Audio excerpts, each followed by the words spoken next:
పేదరికం లేని సమాజమే ధ్యేయం. బాగా పనిచేసిన మార్గదర్శకులకు సన్మానం.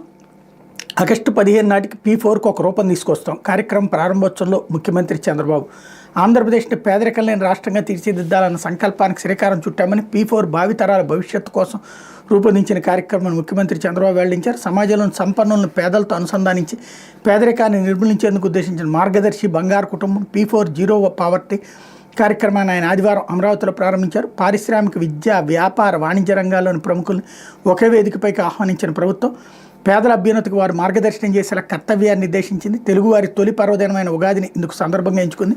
ముఖ్యమంత్రి చంద్రబాబు ప్రసంగిస్తూ ఉగాది రోజున ఏ పని ప్రారంభించిన జయప్రదం అవుతుంది. రాష్ట్ర భవిష్యత్తు కోసం ఆలోచించే పవన్ కళ్యాణ్ వంటి మిత్రుడు ప్రభుత్వంలో ఉండటం సువర్ణావకాశం. ఇక్కడ అందరినీ చూశాక ఒక నమ్మకం వచ్చింది. P4 అమలు మాటలతో అయ్యేది కాదు. మంత్రులు, అధికారులు, ప్రజాప్రతినిధులు సిద్ధపడాలి. డబ్బులు సంపాదించిన వ్యాపారవేత్తలు, పారిశ్రామికవేత్తలు ముందుకు రావాలి. అందరం సమిష్టిగా పనిచేయాలి. ఇది చేయగలిగేటటువంటిది జీవితం అన్నటువంటి విషయాన్ని హైలైట్ చేసుకొచ్చారు. ఇందులో ఏది డబ్బులు ఉన్నటువంటి వాళ్ళు డబ్బులు లేనటువంటి వాళ్ళని చూసుకోవాలి.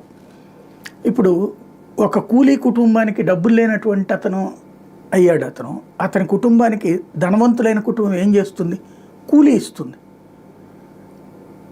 అంతే తప్పించి ఏ విధంగా పైకి తీసుకొస్తుంది? వాళ్ళు ఏదైనా వ్యాపారం చేసుకుంటామంటే తోడ్పాటు. మరి ప్రభుత్వం నిద్రపోతుందా? ముద్రా రుణాలు ఇప్పిస్తే చాలు కదా. ఒక్కొక్కరికి 10 లక్షలు, 25 లక్షలు ఏ ధనవంతుడు ఏ పేదవాళ్ళకి ఇవ్వడు కదా.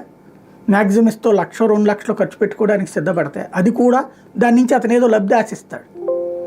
అదేదో 10 లక్షల దాకా పథకం ఉంది కదా, ముద్రా రుణాలు లాంటివి. ప్రభుత్వం చేయాల్సిన పనిని ఎవరి మీదకో తోసి ఏదేదో జరిగిపోతుంది అన్నటువంటి ఒక భ్రమ కల్పించేటటువంటి ప్రయత్నమే P4 అనేటటువంటి కాన్సెప్ట్. అయితే మయన్మార్లో మళ్ళీ